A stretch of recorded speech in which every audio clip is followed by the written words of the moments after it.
Struggling to see patients quickly enough, nearly half of hospitals in England declared a major alert in the first week of the year.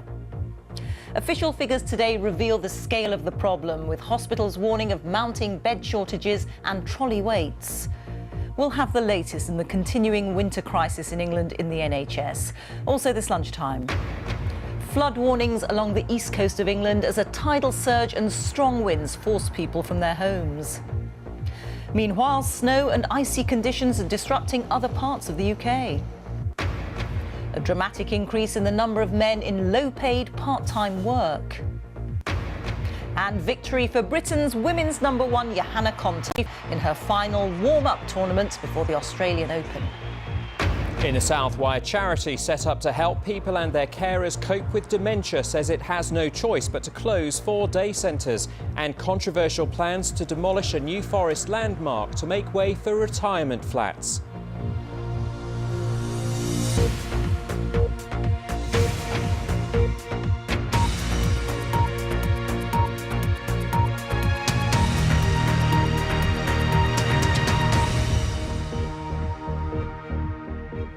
Good afternoon and welcome to the BBC News at 1. Nearly half of hospitals in England declared a major alert in the first week of this year. NHS figures released this morning reveal that 66 of the 152 hospital trusts raised the alarm as a large number of patients experienced trolley waits and delays in A&E. 8 of the trusts declaring a major alert reported the highest level of alarm, meaning that patient safety was at risk. Our health correspondent Dominic Hughes reports. Another busy day for the health service, where the pressure of winter is unrelenting. Earlier this week, Leicester Royal Infirmary was one of more than 60 hospitals in England to declare a major alert as the strain on services grew. And the latest data from NHS England exposes how the health service is struggling to cope. 1 in 5 patients admitted as an emergency last week experienced a delay of at least 4 hours for a bed. Nearly 1 in 4 patients waited for over 4 hours to be seen in A&E. In some places it reached nearly half. And more than a quarter of ambulances arriving at A&E units waited longer than 30 minutes to hand over their patients, twice as long as they should. These latest figures are further evidence, if any more evidence was needed, of the immense strain the entire NHS in England is facing this winter. Now, those strains are felt most acutely in accident and emergency departments, which are the front doors to most hospitals. But the pressure is being felt right throughout the health service. A&E is the canary in the coal mine here for the health service. People are arriving at A&E because they can't see a GP. They're arriving at A&E because they're poorly but could have been kept well if only they could have got access sooner. And they're stuck in the hospital because of problems in community services and in social care. They can't get them out quickly. Just as they have across the NHS, staff at Northwick Park Hospital in northwest London have been working flat out. There have been moments in the last 2 weeks, like the whole country has had, where actually it's been quite frightening for the members of staff, for the nurses, for the doctors, for the ambulance crews who are bringing patients in. And there have been moments where it's been very sticky, but we have managed as best as we can, and everybody's worked incredibly hard. And it's not just England. The latest available figures from Wales and Northern Ireland show A&E departments there are also struggling to treat patients within 4 hours. In Scotland, the picture over Christmas week was better. But every part of the NHS is finding this winter to be one of the toughest in recent memory.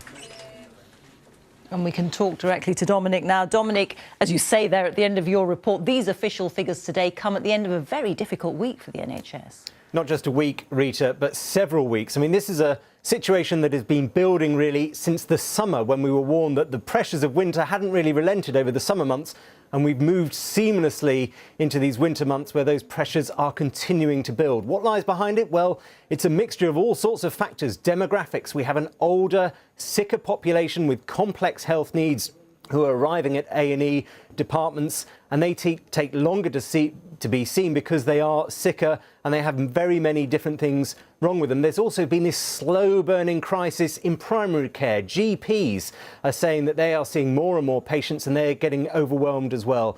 And all this is playing out against a crisis as well in social care. So hospitals are finding it extremely difficult to discharge patients back home or into the community when they're fit enough to leave hospital but still need some care. So that's clogging up the entire system. And all of this is playing out against the background of extremely tight budgets. We heard the Chief Executive of NHS England, Simon Stevens, this week tell MPs that the NHS just hadn't got the money that it had asked for from the government, flatly contradicting, really, the line from ministers that the NHS had got everything it had asked for and plenty more. So all this really creates a perfect storm that is now swirling around the NHS in England, making it a very difficult winter for medics and for patients, but also increasing the pressure on the politicians. OK, Dominic, many thanks. Dominic Hughes there. Now, severe flood warnings are in place along much of England's east coast, with thousands of homes at risk as snow and strong winds continue to hit much of the UK. The risk of high tides has led the Environment Agency to issue severe flood warnings, meaning a danger to life. This is the Environment Agency map, and as you can see, there are dozens of locations along the east coast that are at risk. There are evacuations underway in Jaywick in Essex and in Great Yarmouth in Norfolk. There are 14 severe flood warnings in place across England and Wales. There are also 89 warnings where flooding is expected and immediate action is required, and 63 alerts where flooding is possible and individuals should be prepared for rising water levels. Well, our correspondent Danny Savage is in Skegness for us now. Danny. Rita, we're partway through this 24-hour period of concern now, and I suppose the good news is that the first high tides that have come down the east coast have not been as high as feared. But high tides come around about every 12 hours, and there are real concerns for the tides this evening, that they will be higher than anticipated. Hence those evacuations taking place in some communities in Essex and Norfolk at the moment. This ongoing situation is causing concern for communities right along the east coast of England. Along the east coast of England, the floodgates on sea defences have been slammed shut. The hours of darkness were used for preparation. Seaside business owners cleared out all they could in anticipation of trouble. Just full moon, high tides, strong winds, the winds in the right direction coming down the North Sea rather than blowing off the land or onto the land, so there will be a significant rise in the water, but whether it will be enough to top the defences, that depends on Mother Nature, I suppose, really. Soldiers were drafted into Lincolnshire to help with the operation. About 100 of them were briefed at the local police station. They were then sent door to door, warning residents that a storm surge was possible. Yeah, sorry to disturb you. We're here to warn you about the storm and the flood. Oh, yeah. Is it reassuring or alarming to have the army knock on the door? It's reassuring that they're looking after us, but also a bit alarming. You're thinking, oh my God, is the house going to be flooded or something? But I think we're fairly safe anyway. High tide in Lincolnshire was early this morning. It passed without event despite concerns, but there are worries about other parts of the east coast later today. The issue with the storm surge is it really is about the high winds coinciding with what would be high tides anyway. And if you get that, you get really, really high levels. But that can be very changeable through the day. So we're forecasting it as closely as we can and watching it through. But really important that people stay alert, because some of these high tides will happen very late through tonight. By lunchtime, East Anglia was where the most severe warnings were in force. In Great Yarmouth, sandbags were being filled ahead of tonight's high tide. Further south in Essex, a reception centre has been opened after a decision was made to evacuate people from their homes in Jaywick, Mistley and West Mersey. Have a look at individual situations, take some steps around planning and preparation. That could be bringing additional clothes or looking at your medication, and really listen to what we're saying at the moment, which is try and use the facilities down here in the education centre in Jaywick, or make plans to stay with friends and relatives. People are being urged not to be complacent about the situation through tonight and into tomorrow. Now, one noticeable thing over the last few hours is that the northerly winds have certainly got a lot stronger, and that is one of the factors involved here. Will that strong wind push the high tides over the flood defences? Now, the high tide times vary depending on where you are on the east coast, and it's these key times where it could flood. So Grimsby tonight, high tide about 6:15. Skegness here, 6:45. Great Yarmouth is just after 9 this evening, and down at Jaywick and Clacton, it's about 12:30, 1:45 this morning, when high tide is anticipated. Those are the times when people have been encouraged to stay alert to what's going on around them with floodwaters. OK, Danny, thank you. Well, as we've heard, snow and ice and high winds have battered much of the UK, causing travel problems and school closures in some areas. Our correspondent Helena Lee reports. Heavy snow in some parts of the Scottish borders meant driving conditions were difficult. Up to 7 inches of snow fell in parts of Scotland overnight. In Newcastle, on the A19, traffic came to a standstill with thick snow on the road. For others, it was even worse. Impossible conditions led to cars being abandoned. In the village of Battle in East Sussex, icy roads meant emergency services were dealing with cars which had come off the road. In Canterbury, icy pavements made the school run this morning a challenge. Across parts of the country, dozens of schools were shut because of the bad weather.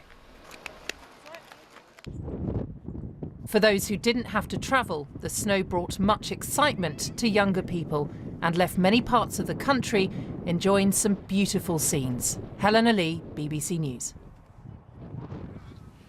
Well, let's get more from some of the worst affected areas. In a moment, we'll speak to our correspondents in Great Yarmouth in Norfolk and also in the Lickey Hills in Worcestershire. But first, let's go to Sophie Long, who's in Clacton in Essex. And Sophie, how are things where you are? Well, Rita, the wind is blowing very strongly here at the moment, but the snow and the sleet has stopped for the moment. And there's also a bit of sunshine, which is helpful for those people evacuating their homes. Now, Essex Police triggered a full evacuation plan, not just here this morning, but also for Mistley and West Mersey as well. Some people are heeding those warnings, and we've watched people pack vans and drive away from their properties along the seafront here. There's a large police presence here in the area at the moment. They are stopping the public from driving along this coast road. Some people, though, seem to be quite relaxed about the situation. There's a number of people who are still in their homes along there, just metres away from the sea wall, and they're not showing any signs of going anywhere at the moment. I spoke to one man a moment ago who said it won't come over the sea wall, it just won't. But the Environment Agency has been very clear. Although it was good news this morning, the high tide here wasn't as high as it had been expected. They say tonight's high tide, which is due here just after midnight, about 15:15 midnight, could be much higher. The police here are urging people to comply with their instructions, saying it is much safer to evacuate now during daylight hours than it will be tonight. OK, Sophie, thank you. Let's go now to Debbie Tubby, who's in Great Yarmouth. And Debbie, how are things looking there? Well, it has been snowing here. It's now raining very hard. The main problem here is a severe flood warning, which means a danger to life. And that's because of a combination of high spring tides and winds that are due to reach up to 50, 60 miles per hour. Now, the high tide is expected to hit here at 9:15 tonight, and that's why the authorities have already started to evacuate 5,000 homes. Each home which could be affected will be visited by the police or the military. Behind me, the council have set up a sandbagging area where people can get free sand and bags for their homes, and many of those people have already told me that they have moved carpets, furniture and pets upstairs ready for that floodwater. An evacuation centre was also set up about an hour ago for those people to go to, but the hope is here that those strong winds don't arrive. Debbie, thank you. And now to Phil Mackey, who's in the Lickey Hills in Worcestershire. And Phil, there was a lot of snow earlier, but it looks like it's disappearing. Yeah, if you're a snow fan, you won't like the pictures, will you, at the moment, because it's been rapidly melting in the last couple of hours. But earlier today, this was covered in snow. There was a good covering. People were out in their sledges, enjoying it, taking the dogs for a walk as well. And we've got really good views of Worcestershire, the Black Country and Birmingham up here, and you could see that there was snow pretty much everywhere lying on the ground. But it was never enough to cause any great disruption. Further north in Staffordshire, 100 schools were shut in Staffordshire and Stoke-on-Trent. Power lines were down, partly because of the very, very strong winds. and there is obviously a warning of ice to come tonight and tomorrow morning, but at the moment certainly things are not as bad as they might have appeared to have been earlier on. It's actually been quite a nice day if you're a snow fan. Certainly this morning when the sun was out and the snow was covering the ground, it was very, very picturesque, picture pretty, and the sledges were out in force. But they've all been packed away now as the snow has started to melt. OK, Phil, many thanks. And you can, of course, keep up with the story throughout the afternoon on the BBC News channel, online, and also with your BBC local radio station. The Labour MP Tristram Hunt is resigning to become the director of the Victoria and Albert Museum. He's represented Stoke-on-Trent Central since 2010. In a letter to local party members, the former education spokesman who resigned from the shadow cabinet when Jeremy Corbyn was elected leader of the party said serving in Parliament had been both deeply rewarding and intensely frustrating. Well, let's speak now to our political correspondent Carol Walker. And Carol, he was a big figure in the party. How significant is his departure? Well, it is a big loss to the Labour Party. Tristram Hunt is somebody who was well-known, engaging, charismatic. I think his departure is a further sign of the disillusion that there is amongst many Labour MPs who don't share Jeremy Corbyn's views.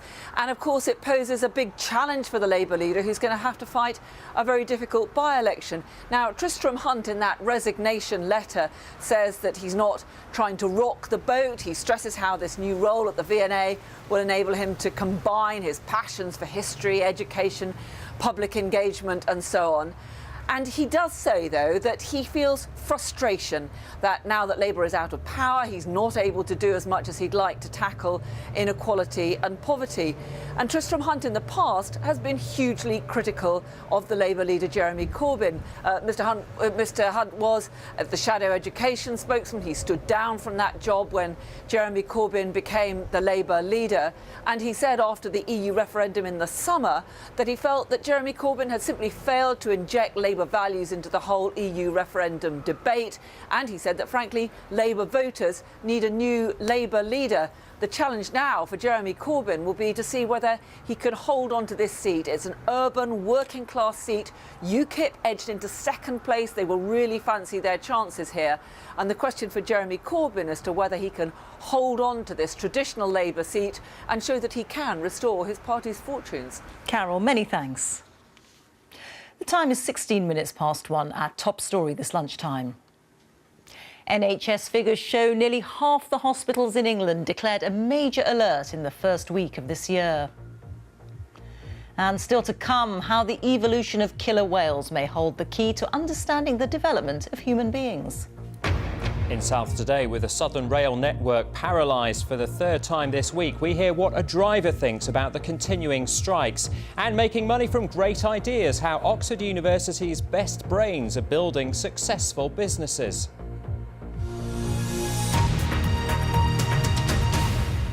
Now, a 40-year study by British scientists has revealed clues as to why some species stop having babies halfway through life. Human beings and killer whales are two of only 3 species where the female goes through the menopause. Researchers say they have a much clearer idea of the crucial role that older females play among the killer whale population, and that could teach us something about human evolutionary history. Our science correspondent Victoria Gill reports.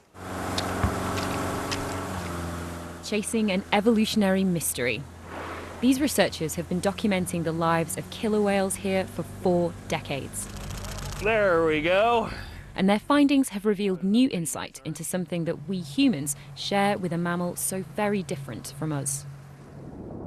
Orcas and humans are 2 of only 3 mammals on the planet that stop reproducing partway through our lives. And this 40-year study of killer whale society has already shown that grandmothers play a crucial role, leading their pod and helping their families survive.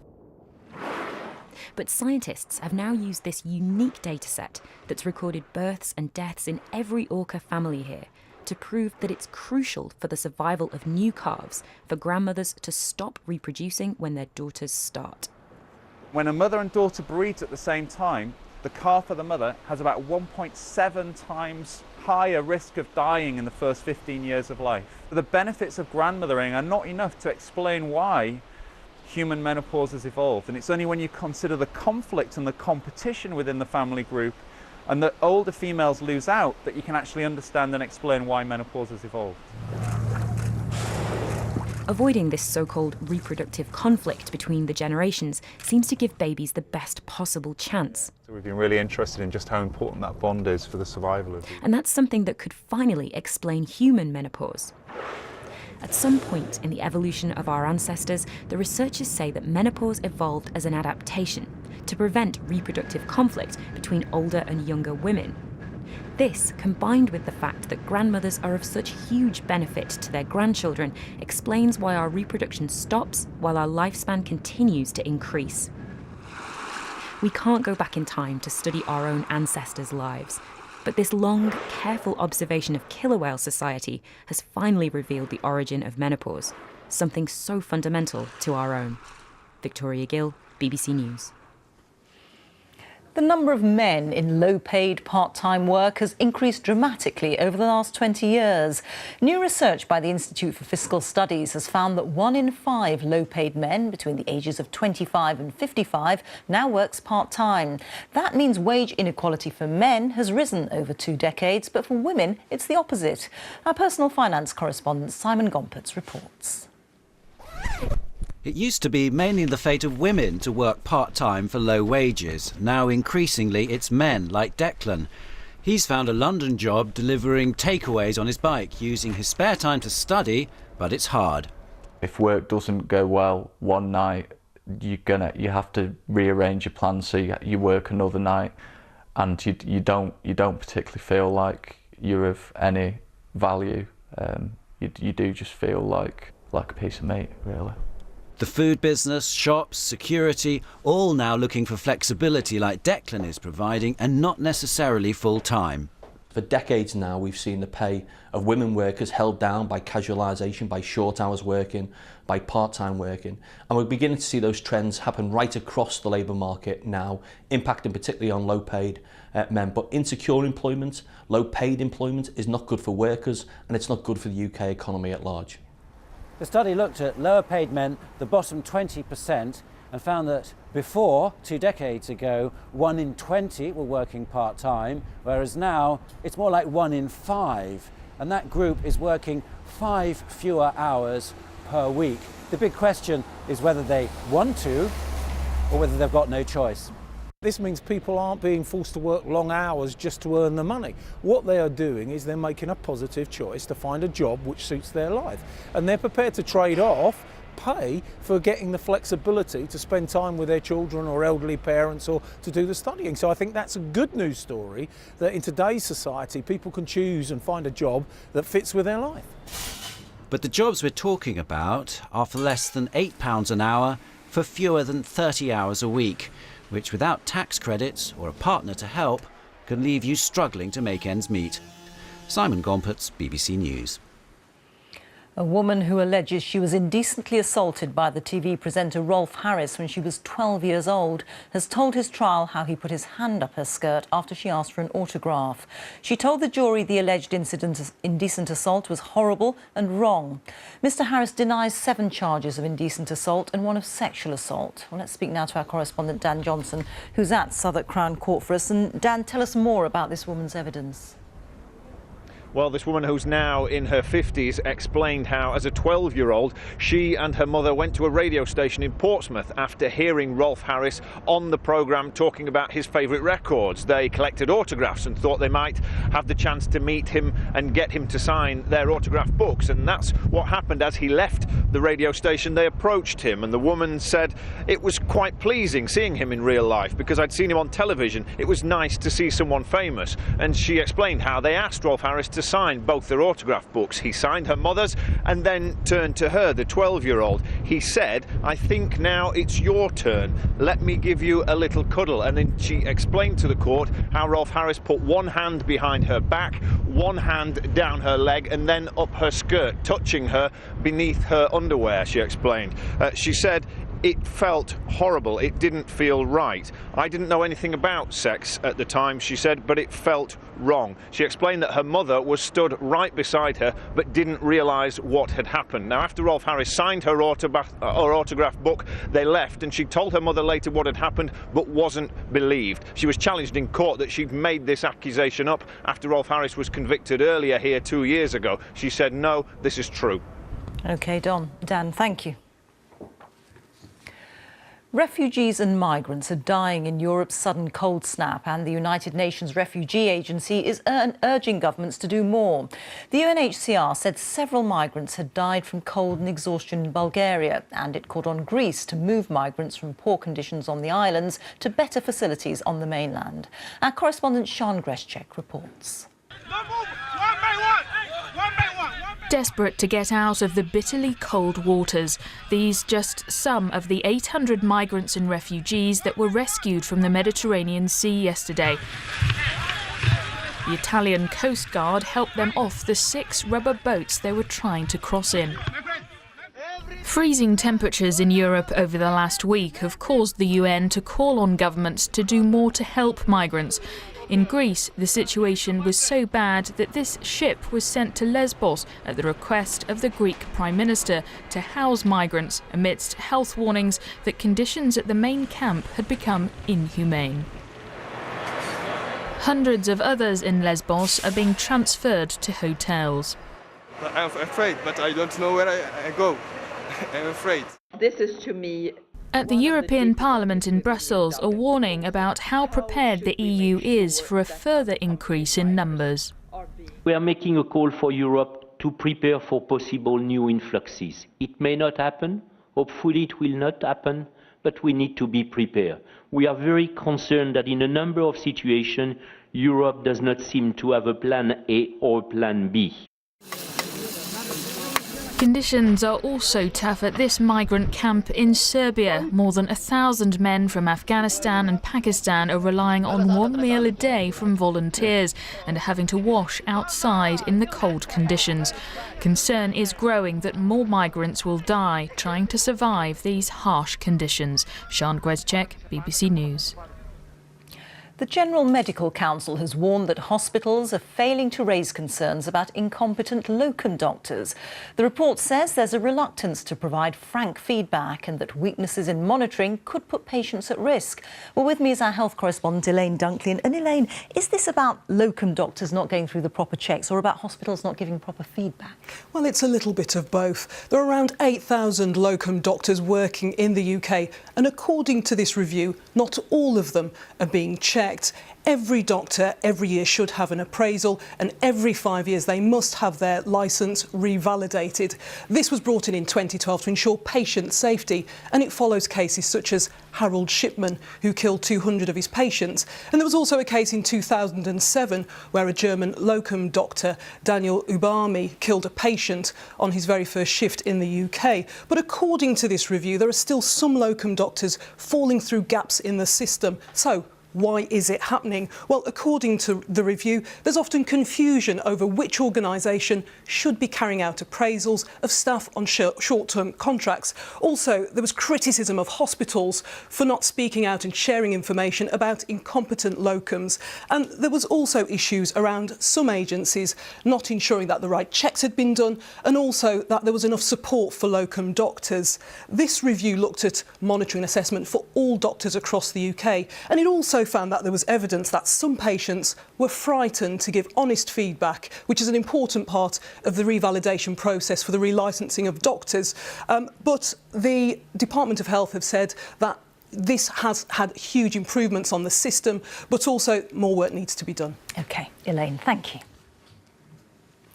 Now, there are emotional scenes during a ceremony at the White House last night as President Obama surprised his vice president with the country's highest civilian honour.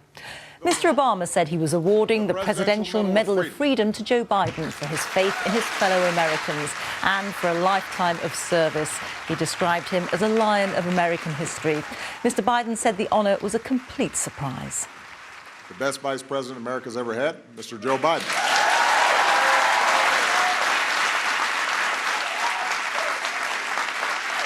This also gives the internet one last chance to talk about our bromance. Now, Johanna Konta, Britain's #1 female tennis player, has won the final warm-up tournament before the Australian Open. She beat Agnieszka Radwanska in straight sets to win the Sydney International, the second WTA title of her career. Our sports correspondent Katie Gornall reports. In the tennis arena, Johanna Konta demands attention. After an extraordinary rise through the rankings, she's now in the top 10. The big moments, the big players, no longer worry her. Across the net was Agnieszka Radwanska, the world #3, a player she'd never beaten, although you sense that would soon change, as Konta took the first set 6-4. Despite a successful 2016, Konta has brought a new coach to Australia. Any fears this could disrupt her rhythm were quickly swatted aside. Radwanska is seen as one of the most intelligent players on the tour. Here she was given little time to think as Konta wrapped up the second title of her career in some style. She's done it! With the start of the Australian Open just days away, she'll head to Melbourne as a genuine contender. I think there's a good opportunity for her to get to the final. She's going to have to do it the tough way, though. If you look at her section, she starts with Flipkins, she's got Cibulkova, and she's got Serena in the quarters. So Jo is playing probably the best tennis of her career right now. In the men's tournament, Britain's Dan Evans reached his first ATP Tour final after beating Russia's Andrei Kuznetsov. Tomorrow he'll face Gilles Muller, a player ranked nearly 30 places above him. As for Konta, who was born in Sydney before moving to England, Australian tennis may see her as the one that got away. Katie Gornall, BBC News. Let's see what the weekend weather has in store for us. Here's Thomas. Thomas. Rita, thank you. We've got another couple of days of some cold weather. Still some wintry showers on the way today across many northern areas of the UK. And, of course, we've got that strong wind blowing down that North Sea coast in particular. Let's focus on that. So this is the area of low pressure. We've still got high tides on the way from this evening, late this afternoon, this evening onwards. So this entire coastline here, generally from, say, the River Humber southwards around East Anglia all the way to the southeast, there are those severe flood warnings from the Environment Agency. Remember, heed the warnings, stay away from those promenades. Those very high waves on top of that high tide could prove life-threatening. But as far as this afternoon is concerned, for most of us across Scotland, in the west here, we've got snow showers, quite a cold wind blowing as well. Temperatures in many areas around freezing or even below by the time we get to 5 o'clock. Snow showers and other wintry showers there in Northern Ireland, parts of Wales too. But, you know, further inland, actually, it's looking fairly quiet. We've got some sunshine. We had that earlier band of wet and windy and also snowy weather across the south and the southeast there. Very dramatic for time in London, but now that's gone. Through this evening, it's a case of a lot of clear skies, but wintry showers around some of these western and eastern coasts. Temperatures in towns and cities around -1 or so, but out in rural spots, it could be as low as -5 or 6 degrees, even colder there in northern parts of Scotland. So that means that tomorrow, once again, any slush is going to refreeze. It will be icy on those roads, but there will be a lot of sunshine around. And the good news is that the winds will continue to ease along those eastern coasts. But notice again, a few more wintry showers possibly getting into parts of Norwich there, but we're starting to see that slightly less cold air coming into western areas, and that's a hint of things to come as we go through the course of the weekend. So today and tomorrow is still cold, and this is the cold air we've got right now, but this milder air starts to push in off the Atlantic with that weather fronts here. These weather fronts, that basically means a lot of cloud and also some rain, and this is what it looks like on Sunday, a complete and utter change. It may take time for the weather to warm up a little bit across some of these far eastern areas. For example, in East Anglia, it could be only around 5 degrees, but we're still talking about double figures there across many western areas. And you can see into next week through Monday and Tuesday, it looks as though we're going to keep those mild conditions with some rain at times. So whether you like it or not, it does look as though there is some milder weather on the way. Thank you, Thomas. Well, that's all from BBC News at 1, so it's goodbye from me. And on BBC One, we can now join the BBC's news teams where you are. Have a good afternoon. Bye-bye.